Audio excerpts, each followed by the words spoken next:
Hi friends, ఈరోజైతే నేను పిల్లలకి ప్రోటీన్ పౌడర్ చేస్తున్నానండి. మీకు మెజర్మెంట్స్ చూపిస్తాను చూడండి.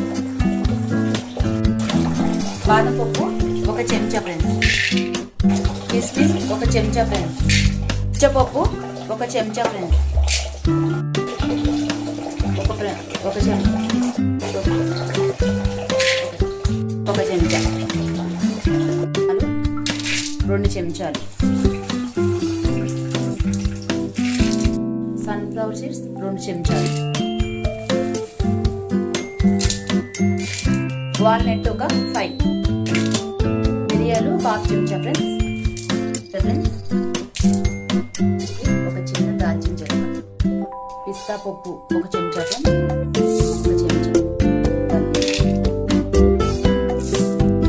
అవి వేపుకున్నాక ఇవి మాత్రం అవి వేగినాక ఇవి కూడా వేపుకోవాలి ఫ్రెండ్స్. ఇవి 2 ప్యాకెట్స్ వేస్తున్నాను ఫ్రెండ్స్. డ్రై ఫ్రూట్స్ అన్నీ వేపుకున్నాక పూల్ మకానా కూడా మనం వేపుకొని పౌడర్ చేసుకోవాలి ఫ్రెండ్స్. నేను పౌడర్ చేసేటప్పుడు చూపిస్తాను ఫ్రెండ్స్. ఇందాక వేసిన డ్రై ఫ్రూట్స్ ఇలా దోరగా వేయించుకోవాలి ఫ్రెండ్స్. ఇందులో ఇందాక నేను నువ్వులు వేసాను కదా, అవి డివైడ్ చేశానండి, మర్చిపోయి గబుక్కునేసాను.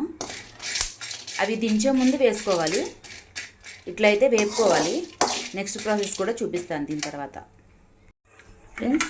ఇందాక పక్కన పెట్టుకున్న నువ్వులు కూడా వేసేస్తున్నాను ఫ్రెండ్స్.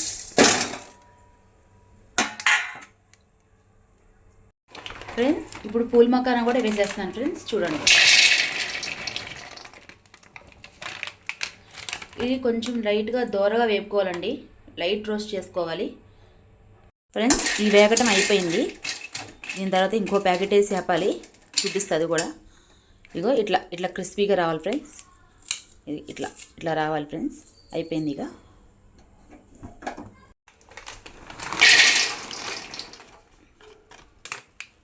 మనం 2 ప్యాకెట్లు వేసుకోవాలి ఫ్రెండ్స్. ఈ 2వ ప్యాకెట్ వేసుకున్నాను. ఇది కూడా సేమ్ దానిలాగానే డ్రై రోస్ట్ చేసుకోవాలి. దీని తర్వాత నేను పౌడర్ ఎలా అయిందో మీకు చూపిస్తాను లాస్ట్లో ఫైనల్లో. పటికి బెల్లం కేజీ వేసుకోవాలండి ఫ్రెండ్స్. మనం వేపుకున్న డ్రై ఫ్రూట్స్ అది చల్లార్చుకొని మిక్సీ పట్టుకోవాలి ఫ్రెండ్స్. తర్వాత పటికి బెల్లానండి, పటికి బెల్లం కేజీ అండి, కేజీ పటికి బెల్లాన్ని మిక్సీ పట్టుకోవాలి. పూల్ మఖానా కూడా వేపుకొని క్రిస్పీగా వచ్చేదాకా చల్లార్చుకొని దాన్ని కూడా మిక్సీ పట్టుకోవాలి ఫ్రెండ్స్. ఇవి 3 కలుపుకోండి, ఇది ప్రోటీన్ పౌడర్ తయారైపోయినట్టే. యాక్చువల్లీ ఇట్లా పెడుతుంది, వీడియో స్కిప్ అయిపోయింది ఫ్రెండ్స్. నేను కలిపే వీడియో, మిక్సీ వేసిన వీడియో మొత్తం స్కిప్ అయిపోయింది, అందుకే చెప్తాను.